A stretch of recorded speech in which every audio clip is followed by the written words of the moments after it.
back at it again. 3 Shades of Darkness. Here again with my man Crab Cakes. You know what it is. 1/3 of the 3 Shades. We're gonna be talking about Ironheart today. That new series that came out on Disney. Kind of talking about the predecessor of Tony Stark in some degree. We're gonna go about predictions. How we like the show and many other topics that kind of hit on the series. You got anything to say to these people? Yeah, so I wanted to I'll let you guys know that we're going to have this unbiased opinion on the whole show in itself. Talk about everything as far as, pacing, transitioning, characters, if they're likable, if they're not likable, confusion some of the fans might have about the show. All right. So first and foremost, I think the show's pretty good. I like it too. It's kind of appealing, and it's a character we haven't seen for since Wakanda Forever. Right. Right. And then throughout a little bit of research that I've done, this whole show was done filming in 2022, and they just waited to release it until now. Oh damn. So yeah, this has been a project that's kind of been done. They've been kind of waiting to, dragging their feet, for lack of a better term, to release it. Why? I kind of don't know the reason, and I don't really know if anyone really does know the reason. I'll say that they shouldn't have. They should have just released it when it was time for it to come out. So as far as my predictions on the show, this is a crazy prediction that I have, and I kind of hope it happens. Because in the comics, from what I've heard, Tony Stark, because in the comics she's a huge fan of Tony Stark, right? Huge fan of Tony Stark, and Tony Stark is like the AI that helps her build her suit, right? Now she makes her own little AI in the show. We'll get to that later. But my prediction is that they'll show Tony Stark at the end as an AI, as her suit, which would be pretty cool. Wow, that's crazy. He's gonna get like $100 million for being in the show for 2 minutes and whatnot. But that'd be the coolest thing that I think would be happening for the end of it. Whenever they defeat whoever the villain is and all sort of stuff. But if they had throw Tony Stark in there, crazy. Yeah, I think I definitely think that that Mephisto, the hood, is definitely Mephisto's for sure. If you guys don't know, that red hood you see in the show is definitely Mephisto's. Mephisto has a wide range of powers and abilities, and one of them is shapeshifting and possession. So if he possesses your body, essentially, he can shape into his normal form, which I think is happening to the main villain, as we could see in the show. I think he's going to take over his body, and then we're going to see Mephisto. What's going to happen is maybe towards the end of the show, we might see Ghost Rider, because Mephisto is essentially Ghost Rider's arch nemesis. He has appeared in Spider-Man. He's also appeared in Doctor Strange, but he is Ghost Rider's arch nemesis. So that might bring Ghost Rider back into the MCU. That'd be kind of cool. So, all right, we'll get a little bit off topic here. If they do bring Ghost Rider back in, do you think it's going to be the guy from, I don't know if you've seen Agents of S.H.I.E.L.D., the Ghost Rider had in Agents of S.H.I.E.L.D., or will it be Nicolas Cage? I don't want Nicolas Cage. It could be Nicolas Cage. Because that'd be crazy. Nicolas Cage, those movies were cool for what they were. Right. I will say the guy that played, it was like some, I don't really want to, I think it was like some Spanish dude. I don't remember his name off the top of my head. He did a really good job of playing Ghost Rider. Absolutely. Really? In the Agents of S.H.I.E.L.D. show, he did phenomenal. I mean, technically, Ghost Rider has his abilities where, anyone can be Ghost Rider. There's been times where, the main guy who was Ghost Rider, he dropped the mantle and passed it on to another guy. Actually, I forgot the name of the comic book that I read, and he's in there. Mm-hmm. I believe he is Spanish. Yeah. I have a comic book that has him. He's Spanish, and he took over the mantle of Ghost Rider. Nice. So and that's the thing. Correct me if I'm wrong in the comments or whatever, but I think they said the guy who plays Mephisto is going to be like the guy who plays Borat or something like that. So yes. He's already slated to be in the show, so that's probably what's going to happen in these next few episodes. Right. And hey, people have been thinking Mephisto's going to show up since WandaVision. Right, I thought that too. From WandaVision to Captain America and the Winter Soldier to any kind of like cosmic weird Right. things happening. Hey, Mephisto's there, Mephisto's there, Mephisto's there. He got mentioned in like the Agatha All Along show, so it's like, when is he gonna appear? He's like that the Right. elephant in the room that no one talks about all the time, you know? So Right. like, when is this guy gonna show up? You know, I hear you, because as far as cosmic villains, we don't really have too many cosmic villains. I mean, in Doctor Strange, we had Dormammu, you know, which was cool, but you know, he has a wide range of powers. I wish they could have like dived deeper into Dormammu. Yeah. But now we have Mephisto. He's like the next best thing to Dormammu. Yeah, because I've heard this randomly, but someone was saying that that cloak that he's wearing is either connected to Mephisto or Dormammu, one or the Right. other. It would make way more sense if it was Mephisto, because like Dormammu what got banished by Doctor Strange and all that other stuff. Right. But that's not to say that he might not come back in like a different, you know, entity or whatever. But like, so how do you like the pacing of the show? Because like there's other shows, Marvel shows that they've released, but the pacing is absolutely atrocious. Like the show is good and the storytelling is decent, but the pacing, like it's just like episodes come out and you're like, oh, Right. this could have been chopped into another one. Like it just too much, like, or too little. Yeah, right. I honestly want to say that, like, whew, I think the pacing is so good. I didn't feel rushed. I kind of like got the general idea of everything step by step. Yeah. You know what I mean? I don't think it was a little too high or a little too low. It was just right. Nice. You know? Yeah. I definitely think the pacing is good compared to, like you said, the other ones. Those ones weren't really the greatest, and that's why at first I was nervous about watching this series, because I was disappointed with She-Hulk, and I heard Echo wasn't really that great. Oh my god. And I was just like, yeah, and maybe that is why too. The reason why they're releasing the rest of the episodes on next Tuesday, right? Yeah, next Tuesday, July 1st. They're releasing the next. You guys don't know, they're releasing 3 more episodes on next Tuesday, and you know that's pretty much it for the season. So maybe they're experimenting, trying to see like, hey, let's instead of making them wait and lose fans, we'll just put it all at once and see if they like it. Oh, for sure, because they that Spider-Man show they came out with when he's in high school, right? They're doing like, I think 2 to 3 episodes every week, or they do like 2 episodes 1 week, 3 episodes 1 week, and then it kind of got you interested. It gave you time to watch and sit there and like digest the show. That show's amazing. Really? That show's amazing. You didn't watch it? I was thinking about it, but I was a little. You gotta watch it. You gotta watch it. It tells Peter Parker's story from like a different perspective. It's like he's Tom Holland in that universe, but like different things happen. Really? It's great. It's absolutely phenomenal. There's gonna be another season. There's gonna be like 4 more other seasons that really got signed off. Dude, that show. If you guys haven't watched it, watch it. That show is I'm watching good. That tonight. That show is good, man. That show is good. And then like, I don't want to spoil it for you, but like the thing that happens at the end is like, it's one of those things that like, all right, I gotta go watch it all over again. That's how good it is. And it's part of the continuity. I believe so. Like maybe he might show up in like a the Spider-Verse, right? Or he might be like a different version of Spider-Man in the future. But it's a great show. Great show. The only thing that my only knock on that one is that the animation is a little different. It's like kind of. I saw that. It's like a early like, you know those like 1950s, 60s comic books. Nah. What's that? Remember that show Reboot?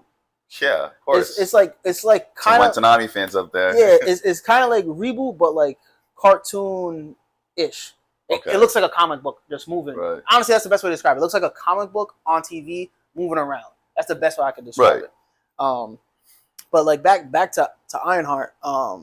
One thing I actually like, I will say, like I enjoy about the show is like the way they touch on so many points of like trauma, you know, and like she's from Chicago, and like for people who don't know, Chicago like has good parts and bad parts, but like she was like so like she's wanted to go home so bad, and then now she's trying to, you know, become a criminal in Chicago, which is kind of like not the really character of like an iron person, you know, like war machine. It's almost like she's like an anti-hero. Yeah, and they touch upon that too. You know, she's not like, she doesn't come from money, so she has to do these things to get money, which is kind of like another like, not dig at like an outside view of things, but like, hey, like all these other people were privileged, and now here's this underprivileged person having to do everything they need to do to make sure they can reach their goals and dreams and whatnot. True. I think it was kind of funny how then she goes home, her mom's there, her mom's friends are there, and they're cracking jokes on it because like that's something you can see that everywhere, but like as like people of color, Right. you know how it is. You go and you see your mom's friend, and she's gonna treat you just like she's your auntie, and she's known you your entire life. Right. So that was kind of cool, and to see that in and of itself, and then like as far as like the whole like her creating an AI of her dead friend because she fell asleep, and then like they have like these little mannerisms and kind of like tidbits to like dig you into the culture and immerse you into like, okay, yeah, this is, I can see like, okay, if I made AI, I can understand why it would be you or Sean or someone else in my life. You know what I'm saying? Like that'd be cool. But like you were touching on it before we got on camera, like the sad part about it, like how the mom was like, hey, can you make one of your dad, your stepfather? Yeah, no, that was crazy. That sucks, man. And it's like it's like I said, it touches on a lot of trauma about loss. You know what I'm saying? Like, hey, if you had the ability to bring people back, and to some degree, would you do it? And is it that ethical? Because right now, because obviously we're going into the age of like AI, like in the real world, people are having these conversations. It's like, hey, do you bring back the idea of people who aren't here anymore to like help people cope? And then how do you even really deal with that? But that aspect of it, because like Riri Williams in the comics, she's super smart. She's another genius, another MIT person. Goes there when she's 15. And like I was saying earlier, in the comics, she does have an AI of Tony Stark, the original Iron Man. So it's like it's not outside of the realm of possibility for her to do that. But now it's like, okay, it's someone that's in her life that's gone. Right. So I think it's a complicated situation because she lives in Chicago, right? And it's like she's a super genius, but it's like she's a super genius. If she's so smart, then why doesn't she have money? It's like because her mom obviously isn't rich, generational wealth, blah blah blah. Yeah, she don't have the money. But if she had the money, right, she'd be the next best thing to just Tony Stark. Oh, absolutely. For sure. She just needs the funds. That's why she's doing criminal activity. No, that makes sense. If she has the money to create an invention, she could sell that invention for the highest bidder. Yeah, and then you got to think about it, like Tony came from Howard, and Howard is a big scientist who made Captain America and helped do all these other things back in the day. So he came from like a well-off family. She come from, hey, this guy, my stepdad's a mechanic, and my mom does hair. Right. And then that's a real reality for a lot of people, in those types of neighborhoods, like in Chicago, New York, and all over the world. Like, hey, both my parents work really hard, and I may be really smart, but they can't provide or do these things for me to excel. Which they touch upon that in the beginning because like she goes to MIT off of a grant, and then now she gets expelled. The only way she could have gone to school was because of that grant and that scholarship and the way that she got into school. You know what I'm saying? So it's like it's kind of cool that they did that. Shout out, I was completely ugly. Shout out to Ryan Coogler. You know what I'm saying? Like, hell yeah, he's the person that kind of like, all right, I'm gonna put all these in there, but like, I'm not gonna straight up directly tell you that. You gotta be able to peel back the layers and see that. Which credit to him being the director that he is. Yeah, for sure. The other thing I think it was cool about the show is like the characters, man. Oh yeah, every character is like it's kind of different, man. They all got their own like for sure, their own like individual like mannerisms, make you care about them. Like I don't know, like to talk about it, man, because like you're the one, right? Like what Homeboy's cousin, like the main villain, his cousin. When his cousin died, I was kind of like, come on, like I wanted Ironheart to reread. Felt bad for him, right? Felt bad for him, wanted to save him. But I guess he had to die. But still, that's all. Like I feel like how well they did the characters because it made you feel that connection with your part, almost like you're part of the crew. Oh no, for sure. It was that third episode was weird, man. Like weird in like a good way. It's like it starts off with him talking to his cousin, and his cousin saying, "Hey, we shouldn't do this," and then the cliche like, "Oh nah, you won't," pops up on the TV screen like, "Oh nah, these bad guys are doing weird shit," blah blah blah, and then that leads to his cousin getting killed because if they don't do the mission, he doesn't die. That is true, right? And then what I think it was like the next scene or the scene before, they're throwing money everywhere, everyone's having a good time. Shorty comes down with the hood, He puts his Oh hand my on a god, female, yeah. and I'm like, yo, whoa, like no one cares. Right. Like they're mad, but not enough to be like, oh yeah, we're not part of this. We're not doing this anymore. That threw me off. I'm like, Money talks, man. apparently, It's like, apparently, I ain't saying shit. I gotta make this money. yeah, man. Nah, that threw me off, man. And then like, it makes you feel for them because like, Right. she got bagged in the facility, and then the AI, her Natalie, comes and saves her. And then as the viewer, you're thinking, okay, she's gonna come back, right? She's Right. gonna come back to save him. And then just no, she just lies about it, flies around, say, hey, he's not moving, and then cries about it afterwards. Like, yo, what did I do? What have I done? I know. And she went up there in the air and scanned to see if he was like alive. No, damn well. And to see his body just laying there, lifeless, was like crazy. Yeah, dude. And that's that. I would say that's the other difference between her and Tony Stark. You know what I'm saying? Tony Stark would, if he's killing somebody, he knows he's doing it. He's doing it for a good reason, because that's like where he grew up at building weapons. She's just a kid. It's true. I mean, did she technically kill him, or she just left him? I mean, think about it. If I'm in an iron suit and I can break the glass and get you out of that room to save your life, and you just, I'm out. Yeah. That's she killed him, but like, let's it's kind of like manslaughter or something like that. Like she didn't mean to, but it happened. Unintentional. Yeah, it didn't save me. But you brought up a good point. Is like, because the guy who is playing the Hood, right? My question for it is, that guy really the villain though? No, I don't think I don't think he's the true villain of the story. No. He's the he's basically like the object of possession. Okay. You know, and he's just, Mephisto's just using him. So because Mephisto can't enter this realm without some kind of doorway, and I think that he is the doorway. Oh, so I'm not really in tune to how he works. So he needs like a vessel to be able to stay into this realm. He needs a vessel. So that's what like the Hood is technically. Right. Oh shit. And that's why they put the Hood in there to kind of like, oh, hey, this guy is gonna wear this hood, and over time you can see it's like possessing his body more and more. It's black veins, kind of like when you watch any Exorcist movie. They always show like the black veins. And that's kind of dope, man. I didn't know that, because like I've done a little bit of research, not as much as I should have, but like they're saying that like he has to hold his breath to become invisible. This dude can curve bullets and whatnot. Yeah. Like I'm like this dude is like he's like